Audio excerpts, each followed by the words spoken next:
শ্রুতি, তোমরা বিয়ে করে ফেলেছো? কই, আমি তো কিছু জানতে পারলাম না। আরে ভাইয়া, আমরা বিয়ে করিনি, আমরা হাজব্যান্ড ওয়াইফ না, আমি ওর বিএফ। তো ভাইয়া বলুন, আপনার ম্যারিড লাইফ কেমন যাচ্ছে? আমার আর ম্যারিড লাইফ বলতে কিছু থাকলো না, খুব শীঘ্রই আমাদের ডিভোর্স হতে যাচ্ছে। Sorry sorry sorry. আরে শ্রুতি, তুমি এখানে? তুমি এখানে? কি ব্যাপার শ্রুতি, তুমি তাকে চেনো নাকি?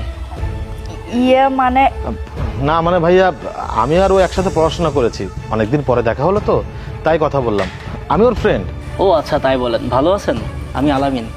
আমি কামরুল। শ্রুতি, তোমরা বিয়ে করে ফেলেছো? কই, আমি তো কিছু জানতে পারলাম না।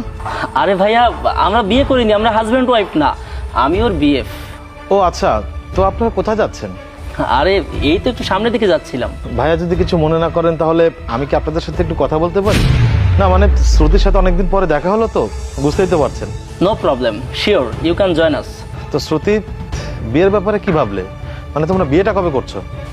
না মানে আরে ভাইয়া, আমরা এখনো কোনো প্ল্যানিং করিনি, তবে খুব তাড়াতাড়ি বিয়ে শাদীর একটা কথাবার্তা বলবো। ও আচ্ছা, তো আপনাদের রিলেশনটা কত দিনের? এই তো ভাইয়া, আগামী মাসের 1 তারিখে আমাদের 1 বছর পূর্ণ হবে। ও আচ্ছা, ভালো। আরে শ্রুতি, তুমি চুপ করে আছো কেন? তুমি কেন কথা বলছো না? এখন তো মনে হচ্ছে তুমি আমার ফ্রেন্ড না, আলামিন আমার ফ্রেন্ড। না মানে তোমরা কথা বলছিলে তো, তাই আমি চুপ করেছিলাম আর কি। নাকি আমি কাবাবের মধ্যে হাড্ডি হয়ে গিয়েছি যে আমার সাথে কথা বলা যাচ্ছে না? আচ্ছা ঠিক আছে, তোমাদের যদি সমস্যা হয় তাহলে আমি এখান থেকে চলে যাচ্ছি। না মানে তেমন কিছু না। আরে ভাইয়া, এসব ছাড়ুন তো, এখন বলুন আপনার লাভ লাইফ কেমন যাচ্ছে? আসলে ভাইয়া, আমি ম্যারিড। কেন, শ্রুতি আপনাকে কিছু বলেনি? 3 বছর আগে আমার বিয়ে হয়েছিল, শ্রুতি তো আমার বিয়েতে এসেছিল। ও আচ্ছা, তাই বলুন, আপনি বিবাহিত। তো ভাইয়া বলুন, আপনার ম্যারিড লাইফ কেমন যাচ্ছে?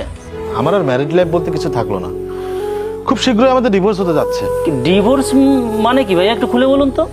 কারণ সে অন্য একজনকে ভালোবাসে, সে আমার সংসারে থেকে পরকীয়া করে, তাই আমি সিদ্ধান্ত নিয়েছি যে তাকে আমি ডিভোর্স দিয়ে দিব। কিন্তু ভাইয়া, এটা তো অন্যায়। আরে ভাই, এখানে অন্যায়ের কি আছে? যে যাকে পছন্দ করবে, যে যাকে ভালোবাসবে, সে তো তার কাছেই থাকবে, সেখানে আমি কেন বাধা দিতে যাব?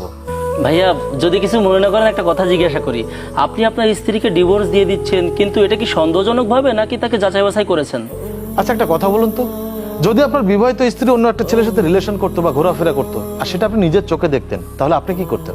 আরে ভাইয়া, এমনটা যদি আমার সঙ্গে হতো, তাহলে কোনো কথা ছাড়াই আমার স্ত্রীকে ছেড়ে আমি সারা জীবনের জন্য চলে আসতাম। ও, গুড ডিসিশন। আমিও তাই করব। আমিও তাকে না জানিয়ে তাকে ডিভোর্স দিয়ে দিব। ভাইয়া, আপনার সাথে কথা বলে আমি এটা বুঝতে পেরেছি আপনি খুব ভালো মনের মানুষ। আরে যে মেয়ে আপনার সাথে বিয়ের পর সংসার করতে পারলো না, সেই মেয়ের ডিভোর্সের পর আমি মনে করি অন্য পুরুষকে বিয়ে করার পর জ্বলে পুড়ে মরবে।